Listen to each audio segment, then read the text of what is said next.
तो एपिसोड 10 की शुरुआत वहीं से होती है जहाँ पिछला एपिसोड खत्म हुआ था। दोजे ने हिजू को किडनैप कर लिया था, तो वो हिजू की एक फोटो खींचकर किडनैपर को मिलने बुलाता है और हिजू के फोन को भी ऑन कर देता है, क्योंकि वो जानता था कि हिजू का फोन ट्रैक करके साउंड भी यहाँ आ जाएगा। तो किडनैपर जगह पे पहुंच जाता है और मास्टर को ढूंढने लगता है। तभी हम देखते हैं दोजे उसके पीछे से आता है, हाथ में एक बेसबॉल बैट पकड़े हुए। किडनैपर पीछे मुड़कर कहता है कि तो तुम हो मास्टर, क्योंकि दोजे ने कभी अपना चेहरा इसके सामने रिवील नहीं किया था। पर हिजू कहाँ है? क्या तुमने मुझे झूठ बोलकर यहाँ बुलाया? जोसन दोजे गुस्से में कहता है, झूठ तो तुमने मुझसे कहा है। ये बोलकर खींचकर एक बैट मारता है उसके सर पे। तो फ्लैशबैक से हमें पता चलता है कि जब मिस्टर जोंग ने प्रेसिडेंशियल ऑफिस कॉल किया था और मिस्टर कांग से साउंड को एक मैसेज देने के लिए कहा था, तब उसने मिस्टर कांग के नोट से मिस्टर सियोंग का एड्रेस निकाल लिया था। साउंड के पहुंचने से थोड़ा पहले ही वहां पहुंच गया था। तो अंदर उसने मिस्टर जोंग और किडनैपर को बहस करते हुए देखा। मिस्टर जोंग किडनैपर से साउंड को हर्ट करने से मना करता है, कहता है मैं जानता हूँ तुम ही साउंड के पीछे हो, उसे अकेला छोड़ दो, उसकी कोई गलती नहीं है। तुम्हारे ग्रैंडपा और तुम्हारे पेरेंट्स ने तुम्हें मारना चाहा, तो तुम साउंड से क्यों बदला लेना चाहते हो? जिसुन किडनैपर गुस्से में मिस्टर जोंग का गला पकड़ लेता है और कहता है तुम्हारी इस नकली साउंड ने 20 सालों से मेरी जिंदगी जी है, वो मेरी जगह पे मेरे नाम पे रह रहा है, इसीलिए मैं उसे बर्बाद करके छोड़ूंगा, इसीलिए मेरे रास्ते में मत आना। ये बोलकर उनका सर फोड़ देता है और घर में आग लगाकर चला गया। इस तरह से दोजे को तभी पता चल गया था कि उसके भाई को मारने वाला साउंड ये किडनैपर ही है। किडनैपर हंसते हुए कहता है कि तो तुमने मुझे पकड़ लिया, तो इसी वजह से तुमने हिजू को किडनैप किया मुझे बाहर लाने के लिए। तो दोजे उसे मारने जाता है, लेकिन किडनैपर उस पर भारी पड़ जाता है। वो इसे पागलों की तरह पीटने लगता है, क्योंकि उसकी साइको वाली आदत तो थी ही। देन पानी में डुबा डुबा कर भी उसे मारने लगता है, जहाँ उसे दोजे का आईडी मिलता है। इससे वो समझ जाता है कि दोजे साउंड के ऑफिस में ही काम करता है। कुछ देर बाद साउंड यहाँ पहुंचता है तो हिजू को ढूंढने लगता है। तभी वो लेक के अंदर एक बोट के ऊपर काले बैग को देखता है, तो वो भागकर अंदर आता है, पर उस बैग के अंदर था दोजे, जो उसे कहता है कि वो यहीं है। तभी उसे पीछे से कार की आवाज आती है। पर दोजे की कार लेकर जा रहा था, जो देख साउंड भागकर बाहर आता है। तब तक हिजू को भी होश आ गया था, तो वो किडनैपर के बाल खींचने लगती है, इससे किडनैपर का बैलेंस बिगड़ जाता है। मौका देकर हिजू कार से निकल जाती है और साउंड के पास आती है। तभी किडनैपर स्पीड से कार को पीछे लाता है, पर साउंड हिजू को लेकर साइड में कूद जाता है। फेंट कर किडनैपर को बाहर निकलता है, उसे पीटने लगता है और उसे कहने लगता है कि आखिर तुम्हें चाहिए क्या, ये नाम या तुम्हारी जगह? तुम चाहो तो ये सब ले लो, मुझे नहीं चाहिए कुछ।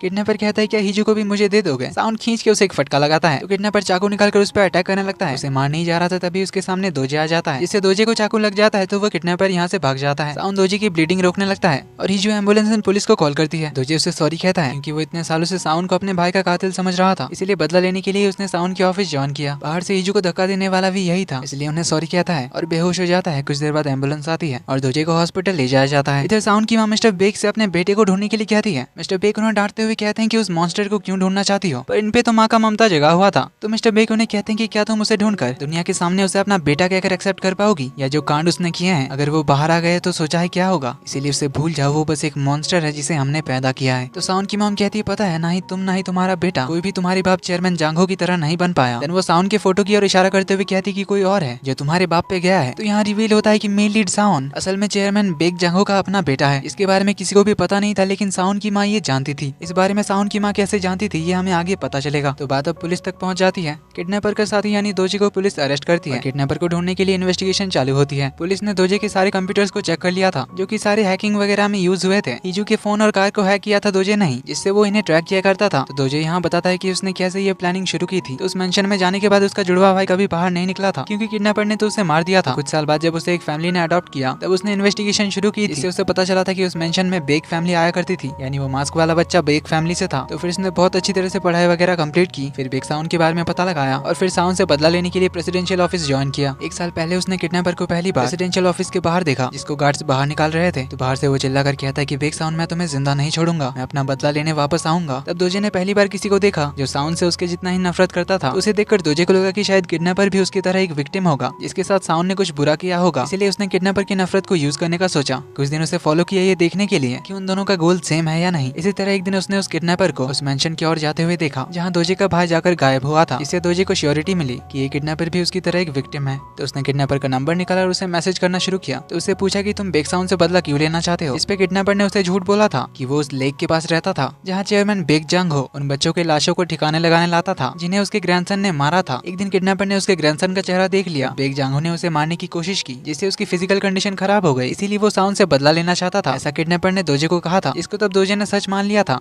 इसीलिए उसने किडनैपर को अपने प्लान में शामिल किया। दोजे ने साउंड को फॉलो करके हिजू की फैमिली के बारे में भी सब कुछ पता कर लिया था, इसीलिए वो जानता था कि साउंड की वाइफ हिजू है। तो इस तरह किडनैपर के साथ मिलकर उसने ये सब कुछ किया। तो जहाँ पे बच्चों को दफनाया गया था वहाँ से सारे एविडेंस कलेक्ट किए जाते हैं। इधर अब सांगू यूरी को सब कुछ बता देता है उस किडनैपर, मिसिंग बच्चे और साउंड के बारे में। तभी उसे साउंड कॉल करता है और पुलिस स्टेशन जाने बोलता है ऑर्फनेज के बच्चे को आइडेंटिफाई करने के लिए। जो सुन सांगू बहुत सैड होता है, तो यूरी उसे अपने साथ ले जाती है। तो हर लाश के पास से कुछ चीजें डिकम्पोज नहीं हुई थी, जिन चीजों को देखकर सांगू पहचान लेता है कि वो 3 जन तो उसके बचपन के दोस्त थे। जिससे वो अपने दोस्तों के फोटोज को देखकर काफी दुखी बैठा होता है। तभी यूरी आकर उसका हौसला बढ़ाती है, उसे चीयर अप करती है। तो सांगो उसे थैंक यू कहता है उसके दोस्तों के लिए इतना मेहनत करने के लिए और हमेशा उसके बुरे मूड को ठीक करने के लिए। इधर हिजू इना को दोजे किडनैपर और साउंड की सारी सच्चाई बताती है, जो उसे अपने बचपन का एक और इंसिडेंट याद आता है। जब वो बहुत छोटी थी, एक दिन उसने अपने भाई को रोता हुआ देखा, जिसके पास एक उसके एज का ही लड़का था, जो इना को आते हुए देखते ही भाग गया था। इना कहती है मैंने जब साउंड को पहली बार देखा तब वो बहुत ही लंबा था, इसीलिए मुझे तब नहीं लगा कि वो भागने वाला बच्चा साउंड होगा। हिजू कहती है शायद जिसे तुमने देखा था वो असली साउंड था। इना कहती है असली साउंड को देखने के कुछ दिन बाद ही हमारा कार एक्सीडेंट हुआ था। कहीं हमारे भाई ने उस असली साउंड का चेहरा देख लिया था, जिसे बेक फैमिली सबसे छुपा रही थी। तभी हिजू की मॉम यहाँ आ जाती है, जो आकर हिजू को ही सुना रही थी, क्योंकि उन्हें तो अब पता था कि साउंड बेकुयोंग का अपना बेटा नहीं है। इसीलिए वो कहती कि मुझे तो तुम्हारी शादी उस योंगा फैमिली में ही करा देनी चाहिए थी। जो सुना हिजू चुप नहीं रहती है, कहती है मुझे रिग्रेट है कि मैंने आपसे प्यार किया, और मुझे अब समझ आ गया कि वो प्यार नहीं था। मुझे लगा था कि अगर मैंने आपकी बात मानी तो एक ना एक दिन मुझे आपका प्यार और केयर मिलेगा, पर अब जब मुझे सच में प्यार हुआ तो मुझे समझ आया असली प्यार क्या होता है, क्योंकि आपने कभी मुझसे प्यार नहीं किया। पर हिजू की माँ तो फिर से उसे ही ब्लेम करने लगती है कि मैंने ये सब कुछ तुम्हारे लिए किया। पर हिजू इस बार उन्हें चुप करा देती है और कह देती कि मैं आपसे आपकी कठपुतली नहीं बनूंगी। तो ये बोलकर उन्हें भगा देती है। तो इना कहती है अब लगता है मुझे समझ आ गया कि वो डीएनए रिपोर्ट मुझे किसने भेजा था, साउंड ने भेजा था, क्योंकि वो जानता था कि मैं ये देखने के बाद उसे शादी कैंसिल कर दूंगी। और मैंने वैसा ही किया था, उसे मैसेज करके शादी कैंसिल करने कहा था। पर तब उसने मुझसे सबसे पहले क्या पूछा था जानती हो? कि क्या तुम्हारी शादी योंगवा फैमिली के बेटे से हो रही है, क्योंकि तुम्हारी माँ ने तुम्हारी शादी योंगवा फैमिली के बेटे से फिक्स कर दी थी। तब मैंने उसे बताया था कि वो लड़का कितना बुरा है, इसीलिए तब उसने मुझसे कहा था कि शादी तो कल ही होगी। पर हिजू के साथ सीन कट होता है। कुछ देर बाद जब साउंड घर आता है तो उसे पूरा घर कैंडल लाइट से भरा दिखता है। तभी हिजू साउंड का गिफ्ट किया हुआ ड्रेस पहनकर बाहर आती है और उसे वैसा ही कॉन्ट्रैक्ट देती है जैसा साउंड ने शादी करते टाइम हिजू को दिया था,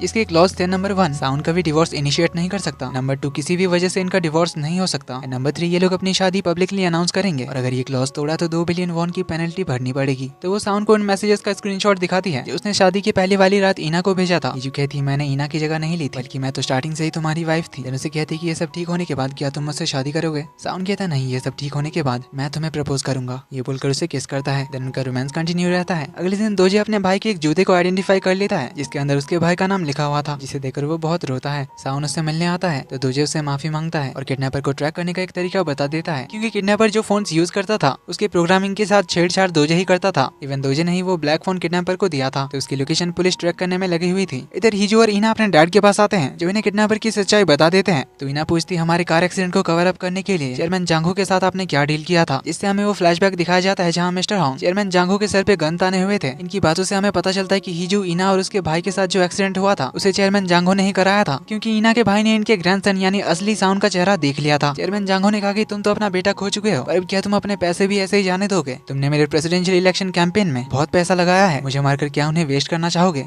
और वैसे भी अब तक तुम्हारा बेटा और मेरा ग्रैंडसन आफ्टर लाइफ में एक साथ ही खेल रहे होंगे, क्योंकि मैंने उसे अपने हाथों से मार दिया है। तो तभी उन्होंने चेयरमैन बेक जांगो के साथ वो एग्रीमेंट साइन किया था, जिसके मुताबिक मिस्टर हॉन्ग बेक फैमिली से कुछ भी मांग सकते हैं। पर अब जब इन्हें पता चला कि चेयरमैन जांगो का पोता जिंदा है, तो वो गुस्से में अपनी गन लेकर मेमोरियल हाउस पहुंच जाते हैं, जहाँ आज उनकी पहली डेथ एनिवर्सरी के लिए सब लोग आए हुए थे। तो हिजू और इना भी इनके पीछे पीछे आती है। हिजू साउंड को मैसेज कर देती है मेमोरियल हाउस जल्दी आने के लिए कहती है, पर तभी इधर पुलिस को किडनैपर का लोकेशन मिल जाता है, जो कि यही मेमोरियल हाउस का दिखा रहा था। तो मिस्टर हॉन्ग मिस्टर बेक के ऊपर गन तान देते हैं और उन्हें कहते हैं कि तुम्हारे बाप ने कहा था कि उन्होंने उसे मार दिया है, लेकिन वो अभी जिंदा घूम रहा है, वो कहाँ है, उसे अभी मेरे सामने लाओ। तभी वहाँ पास ही में एक ब्लास्ट होता है, इसे यहाँ भगदौड़ मच जाती है। पर साउंड की मॉम एकदम नॉर्मल थी, क्योंकि उन्होंने यहाँ आते हुए ही अपने बेटे को यहाँ देख लिया था। उन्होंने आंखों ही आंखों में कुछ इशारा किया, यानी साउंड की माँ अब अपने बेटे के साथ मिल चुकी थी। इधर पुलिस वाले किडनैपर के लोकेशन के बारे में साउंड को इन्फॉर्म करते हैं। तब तक साउंड यहाँ पहुंच गया था, तो वो जल्दी से हिजू को ढूंढने के लिए अंदर आता है, पर उसे हिजू अंदर नहीं मिलती। लेकिन उसे थोड़ी देर में किडनैपर का कॉल आता है, जिसने फिर से हिजू को होस्टेज कर लिया था। हिजू के गले पर चाकू रखकर साउंड को धमकी देता है हिजू को मारने का, और कहता है कि मैं तुझे वैसे ही तड़पाऊंगा जैसा तूने मुझे तड़पते हुए देखा था जब वो बुड्ढा मुझे पानी में डुबाकर मार रहा था। साउंड हिजू के फोन का लोकेशन देखकर उसके पीछे आने के लिए रेडी हो रहा था, तो उसे कहता है मैं आ रहा हूँ। पर हिजू कहती है मत आओ, इस बार मेरी बारी है तुम्हें प्रोटेक्ट करने की, बस ये याद रखना कि मैं तुम्हें बहुत प्यार करती हूँ। ये बोलकर गाड़ी को फुल स्पीड में खाई की ओर ले जाती है। इसके साथ ही जोर से एक रेलिंग से टकराने की आवाज आती है, ये फोन बंद हो जाता है। अगले सीन में हमें नदी से उस कार को उठाते हुए दिखाया जाता है, लेकिन दोनों में से किसी की भी बॉडी नहीं मिलती। जहाँ एक्सीडेंट हुआ था उस जगह को दिखाया जाता है, जहाँ की रेलिंग तोड़कर कार खाई के नीचे बहुत गहरे नदी में गिरी। तो ये पूरा इंसिडेंट न्यूज में आ जाता है। किडनैपर का चेहरा भी रिवील किया जाता है। इसके बाद साउंड एक प्रेस कॉन्फ्रेंस में बता देता है कि मैं प्रेसिडेंशियल कैंडिडेट बेक उयोंग का बेटा और लेट चेयरमैन बेक जांगो का ग्रैंडसन नहीं हूँ। मेरा नाम, मेरी आइडेंटिटी झूठी है, पर जो एक बात सच है वो यह है कि मैं मैरिड हूँ और मेरी वाइफ का नाम है हॉन्ग हिजू, जिसे उसी आदमी ने किडनैप किया है जो मुझे धमकी दे रहा था। अभी तक उनके बारे में कोई खबर नहीं मिली है। एज ए हस्बैंड मैं आप सभी से रिक्वेस्ट करता हूँ, अगर किसी ने मेरी वाइफ को या किडनैपर को देखा तो प्लीज रिपोर्ट करिए। मेरी वाइफ का नाम है हॉन्ग हिजू और वो प्रेसिडेंशियल ऑफिस की साइन लैंग्वेज इंटरप्रेटर है। ये बताकर हिजू की फोटो दिखाता है, जो देखकर यूरी, साउंड के कलीग्स, हिजू के कलीग्स सभी लोग शॉक्ड होते हैं। उन्हें हिजू की फिक्र होती है। साउंड रोते हुए सर झुकाकर हेल्प के लिए रिक्वेस्ट करता है। इसके साथ ही एपिसोड 10 यहीं पे खत्म होता है। मिलते हैं अगले एपिसोड में, तब तक के लिए take care and bye bye.